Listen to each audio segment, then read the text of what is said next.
दोस्तों, क्या आप जानते हैं यहूदी धर्म के लोगों को एक श्राप मिला हुआ है कि दुनिया के अंत तक उनको परेशान किया जाएगा और उनका उत्पीड़न किया जाएगा। अगर हम सभी धर्मों का इतिहास उठा के देखें तो यहूदियों के साथ जितने अत्याचार हुए हैं, इनके साथ जितनी बर्बरता हुई है, जितना इन लोगों ने आज तक सहा है, उतना अन्य किसी धर्म के लोगों के साथ शायद ही कभी हुआ हो। लेकिन इसके पीछे की क्या वजह है? क्यों इन पर इतने अत्याचार किए जाते हैं? क्यों इन्हें इतना प्रोसिक्यूट किया जाता है? ये किस भगवान में आस्था रखते हैं? ये कहाँ पूजा करते हैं? किस तरह यहूदियों को इस्लाम और ईसाइयों से अलग किया जाता है? इनका इतिहास क्या है? कुछ इसी तरह के सवालों का जवाब आज के इस वीडियो में हम आपको बताएंगे और साथ ही इस बारे में भी बात करेंगे कि इजराइल इस्लामिक देशों से घिरे होने के बाद भी इतना मजबूत क्यों है। दोस्तों, यहूदी धर्म का इतिहास आज से लगभग 4000 साल पुराना माना जाता है। उस वक्त मेसोपोटामिया की सभ्यता में मूर्ति पूजा की जाती थी और वहाँ के लोग अलग अलग देवताओं को मानते थे। उस वक्त लोगों के पास ज्यादा ज्ञान नहीं होने के कारण कोई बड़ा धर्म नहीं था। आज से लगभग 3800 साल पहले वर्तमान इराक में ऊर नामक जगह पर हजरत इब्राहिम का जन्म हुआ, जिन्हें अब्राहम के नाम से भी जाना जाता है। हजरत इब्राहिम ने लोगों को समझाया कि ईश्वर एक ही है, इसलिए अलग अलग देवताओं की मूर्ति पूजा व्यर्थ है। इन्होंने इराक के बादशाह को एक खुदा मानने की सलाह दी तो बादशाह ने उन्हें आग में जलाकर मारने की कोशिश की, लेकिन इब्राहिम आग में नहीं जल पाए। इसके बाद बादशाह ने उन्हें अपने देश से निकाल दिया। इब्राहिम इराक छोड़कर सीरिया चले गए। सीरिया से वो फिलिस्तीन चले गए। ये वहाँ रहने वाले लोगों को उपदेश देते थे। ऐसे में वहाँ के लोग हजरत इब्राहिम को ही अपना देवता मानने लगे थे। इन्हें अपनी पत्नी सारा से कोई संतान प्राप्ति नहीं हुई थी, इसलिए सारा ने हजरत इब्राहिम से कहा कि आप दासी हाजरा से निकाह कर लीजिए। उस वक्त इब्राहिम की उम्र करीब 80 साल थी और उन्होंने सारा के कहने पर हाजरा से निकाह कर लिया। कुछ समय बाद उन्हें हाजरा से एक पुत्र हुआ। इन्होंने अपने पुत्र का नाम हजरत इस्माइल रखा। जब हजरत इब्राहिम 100 साल के हुए तो उनकी पहली पत्नी ने भी एक पुत्र को जन्म दिया, जिसका नाम इसहाक रखा गया। इसहाक को ही यहूदी और ईसाई अपना पूर्वज मानते हैं, वहीं इस्माइल को इस्लाम धर्म वाले अपना पूर्वज मानते हैं। इसहाक के एक बेटा हुआ जिसे जैकब या याकूब के नाम से जाना जाने लगा। इसके अलावा इनका नाम इजराइल भी रखा गया, इसलिए इसहाक के बेटे को ही जैकब, याकूब और इजराइल के नाम से जाना जाता है। इजराइल के 12 बेटे हुए, जिन्हें इतिहास में इजराइल की 12 जनजाति भी कहते हैं। इन 12 बेटों में जो सबसे समझदार थे वो थे यहूदा। यहूदा के समर्थक ही यहूदी कहे जाने लगे और इन्हीं के नाम पर यहूदी धर्म की स्थापना हुई। कुछ सालों बाद इजराइल में अकाल पड़ने के कारण इन लोगों को मिस्र में शरण लेनी पड़ी, क्योंकि उस वक्त मिस्र सभ्य देशों में से एक था। उस वक्त मिस्र में फराओ का राज था। धीरे धीरे ये फराओ शरणार्थी यहूदियों पर जुर्म करने लगे, उन्हें बंधक बनाने लगे। 1300 ईस्वी पूर्व में हजरत इब्राहिम के दूसरे बेटे इसहाक के वंशजों में एक बच्चे का जन्म हुआ, जिसे मूसा नाम दिया गया। मूसा को यहूदी धर्म का प्रमुख पैगंबर माना जाता है। मूसा का जन्म मिस्र में हुआ था और उस वक्त मिस्र के राजा मूसा के वंशजों पर अत्याचार कर रहे थे। ऐसा माना जाता है कि मूसा को उनकी मां ने नील नदी में बहा दिया था। फिर मिस्र के राजा फराओ की पत्नी ने उसे पाला था। बड़े होकर मूसा मिस्र के राजकुमार बने। बाद में मूसा को पता चला कि वो तो यहूदी है और उनके यहूदी लोग अत्याचार सह रहे हैं, तो उन्होंने यहूदियों को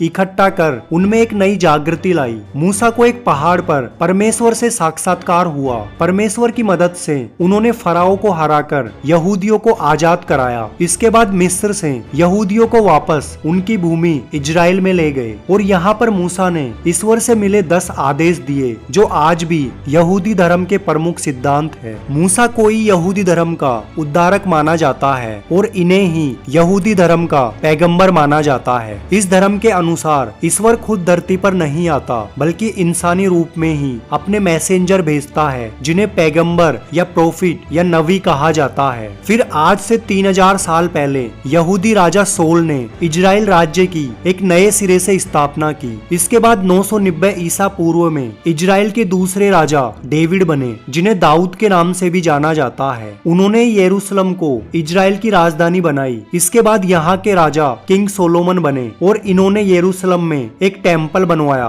और इसे ही यहूदियों का पहला मंदिर माना गया। इसका नाम सोलोमन टेम्पल रखा गया। इस मंदिर के अंदर हजरत मूसा द्वारा दिए गए 10 आदेशों को लिखा गया। जिस जगह पर इस मंदिर को बनाया गया था वो ही जगह इस्लाम और ईसाइयों की भी पवित्र जगह बनी, जिसको लेकर हमेशा विवाद चलता रहता है। राजा सोलोमन का समय काल यहूदियों के लिए बहुत सुनहरा समय था, क्योंकि इस समय काल में ही यहूदियों ने बहुत सुख समृद्धि पाई थी। कई सालों तक इजराइल की समृद्धि चारों तरफ बिखरती रही, लेकिन 720 ईसा पूर्व में मेसोपोटामिया में असीरियन एम्पायर का राज था और इन्होंने इजराइल पर हमला करके हजारों यहूदियों को मार दिया और कई यहूदियों को गुलाम बनाकर इजराइल पर अपना कब्जा कर लिया। इसके बाद 587 ईसा पूर्व में बेबीलोनियन एम्पायर ने इजराइल पर हमला करके यहाँ रहने वाले यहूदियों को खूब प्रतापित किया, जिस कारण इजराइल से यहूदी लोग दूसरी जगह भागने लगे। उस वक्त कुछ यहूदी भागते हुए हमारे भारत में भी आकर शरण लिए थे। इन बेबीलोनियन ने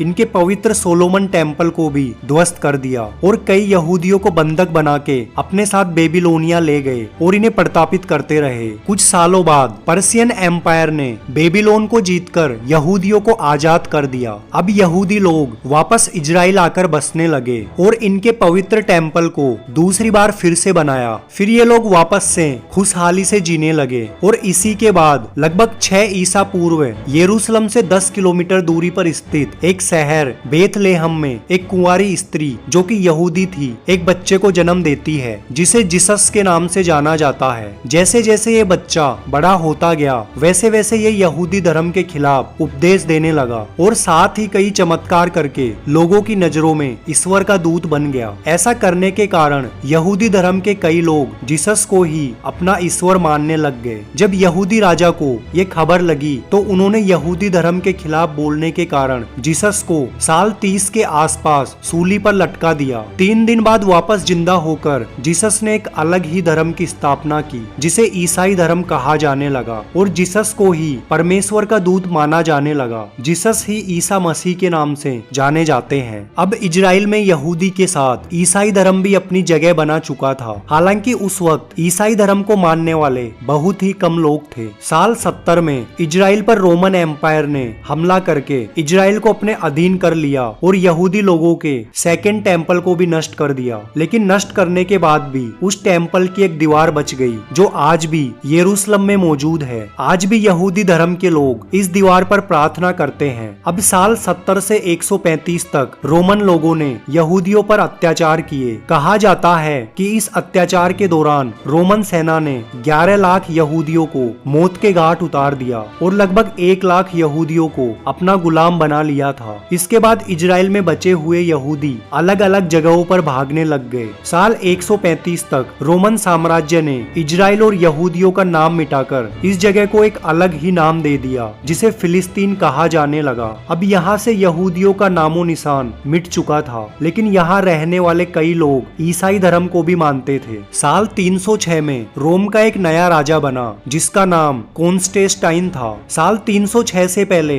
रोम में ईसाई धर्म को मानना एक अपराध था, लेकिन राजा कॉन्स्टेंटाइन ने ईसाई धर्म को अपने राज्य में भी मान्यता दे दी। अब ईसाई धर्म को मानने वालों की संख्या लगातार बढ़ती गई। कॉन्स्टेंटाइन खुद ईसाई धर्म को अपना लिया। लगभग 300 सालों तक ईसाई धर्म बढ़ता रहा और यहूदियों पर अत्याचार होने के कारण इनकी संख्या में कमी होती गई। अब हम एक बार वापस से वीडियो की शुरुआत में चलते हैं। जैसा कि हमने बताया था, हजरत इब्राहिम के 2 बेटे थे। बड़े बेटे का नाम हजरत इस्माइल था, वहीं छोटे बेटे का नाम हजरत इसहाक था। हजरत इसहाक की संतान ही यहूदी और ईसाई बनी। अब बात करते हैं बड़े बेटे हजरत इस्माइल की। कुरान के अनुसार जब हजरत इब्राहिम परमेश्वर के आदेश से अपनी दूसरी पत्नी हाजरा और उसके पुत्र इस्माइल को सफा मरवा नामक पहाड़ियों में छोड़ आए थे, जो आज सऊदी अरब में स्थित है। इस्माइल की संतान में ही साल 570 में मुहम्मद साहब का जन्म मक्का में हुआ, जिन्होंने मक्का मदीना में इस्लाम धर्म की स्थापना कर दी थी। इस्लाम धर्म की मान्यता के अनुसार मुहम्मद साहब एक रात को घोड़े पर उड़ते हुए यरूशलेम गए और यहूदियों के टेम्पल पर पहली बार नमाज पढ़ी। साल 638 में पैगंबर मोहम्मद के साथ इस्लाम धर्म की पहुंच यरूशलेम तक पहुंच गई और इस्लामियों ने यरूशलेम से रोमनों को भगा दिया। अब यरूशलेम पर इस्लामियों का अधिकार हो गया। ये इस्लामी लोग यहूदियों को अपने भाई भाई की तरह ही मानते थे। इसलिए इन्होंने यरूशलेम में यहूदियों को फिर से बसा दिया और इनको पहले की तरह ही अपने धर्म को मानने और प्रार्थना करने की छूट भी दे दी। इस कारण यहूदी वापस से खुशी से इजराइल में आकर बसने लगे। अब दूसरी ओर मक्का मदीना में स्थापित इस्लामी धर्म पूरी दुनिया में तेजी से विकसित होने लगा। अब इजराइल में भी मुसलमानों की संख्या तेजी से बढ़ने लगी और इन्होंने यरूशलेम की जिस जगह पैगंबर मोहम्मद घोड़े पर उड़ते हुए आए थे वहां पर एक मस्जिद बनवा दी जिसे अल अक्सा के नाम से जाना जाता है। इस्लाम की मक्का मदीना के बाद दूसरी सबसे बड़ी जगह अल अक्सा मस्जिद को ही माना जाता है क्योंकि यहाँ पर मोहम्मद साहब ने नमाज पढ़ी थी। 9वीं और 10वीं सदी में इस्लाम के कुछ शासकों ने इजराइल में रहने वाले यहूदियों का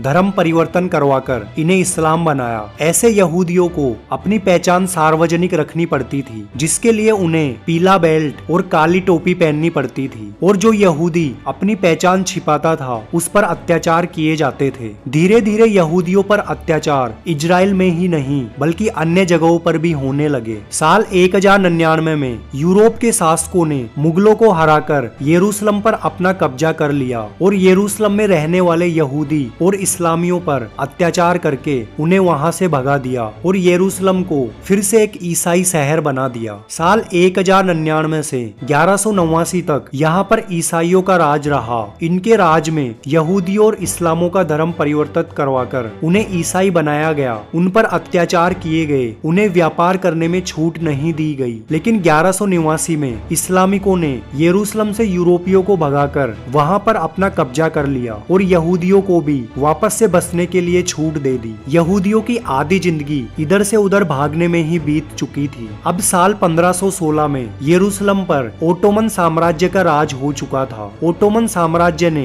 यरूशलेम शहर को एक नए सिरे से बनाया जो आज भी अस्तित्व में है। ओटोमन साम्राज्य ने यरूशलेम के अल अक्सा मस्जिद वाली जगह को मुसलमानों के लिए बना दी। वहीं सोलोमन टेम्पल वाली जगह यहूदियों के लिए और जीसस को सूली पर लटकाने वाली जगह ईसाइयों के लिए बना दी। इसके बाद 300 सालों तक यहाँ तीनों धर्मों के लोग खुशी से रहने लगे। 18वीं सदी में फ्रांस ने यूरोप सहित कई देशों पर अपना राज कर लिया। उस वक्त फ्रांस का शासक नेपोलियन था जो कि यहूदियों का बहुत सम्मान करता था, इसलिए अब यहूदियों पर अत्याचार होने बंद हो चुके थे। लेकिन कुछ ही सालों बाद जब नेपोलियन की मौत हुई उसके बाद वापस से यहूदियों पर अत्याचार होने लग गए। साल 1914 तक यरूशलेम ओटोमन एम्पायर के अधीन था, लेकिन 1914 में प्रथम विश्व युद्ध होने के कारण ओटोमन ब्रिटेन से हार गया। अब यरूशलेम पर ब्रिटेन का राज हो चुका था और ब्रिटेन भी यहूदियों का भला चाहता था, इसलिए ब्रिटेन ने दुनिया के अलग अलग हिस्सों में बसने वाले यहूदियों को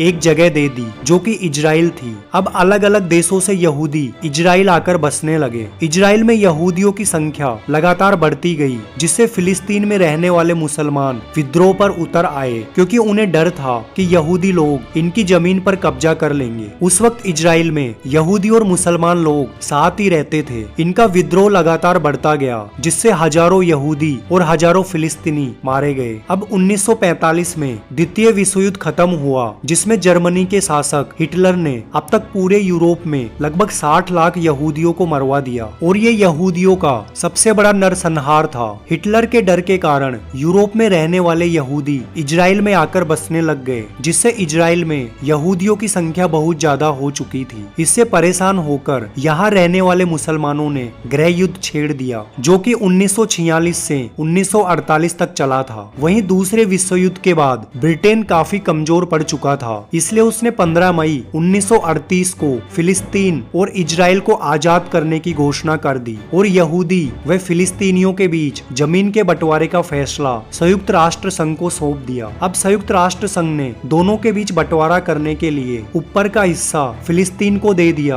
और नीचे का हिस्सा इजराइल को दे दिया और यरूशलेम शहर को खुद के कंट्रोल में रख लिया। अब इजराइल के लोगों ने तो इसे खुशी से स्वीकार कर लिया, लेकिन फिलिस्तीन के लोगों ने इसे स्वीकार नहीं किया। वहीं 15 मई 1948 को ब्रिटेन इस देश को आजाद करने वाला था, तो 14 मई 1948 को इजराइल ने खुद को एक आजाद देश घोषित कर दिया। अमेरिका और रूस ने भी इजराइल को एक देश की मान्यता दे दी। अब इजराइल आजाद होकर यहूदियों का अलग से एक देश तो बन चुका था, लेकिन कुछ ही सालों बाद से इसे अपने पड़ोसी मुस्लिम देशों से कई लड़ाइयां लड़नी पड़ी, जिसमें इन्होंने ज्यादातर लड़ाइयां जीती है। है। आज भी यहूदियों के लिए कहा जाता है कि ये अपना धर्म परिवर्तित करने के बजाय मौत को गले लगाना पसंद करते हैं। यरूशलेम को यहूदियों की सबसे पवित्र जगह मानी जाती है। इस धर्म के लोग आज भी मूर्ति पूजा को नहीं मानते। ये यरूशलेम की दीवार पर सर पटक पटक कर रोते हैं और प्रार्थना करते हैं। ये हमेशा से एक ही ईश्वर पर विश्वास करते आए हैं और आज इजराइल यहूदियों के कारण ही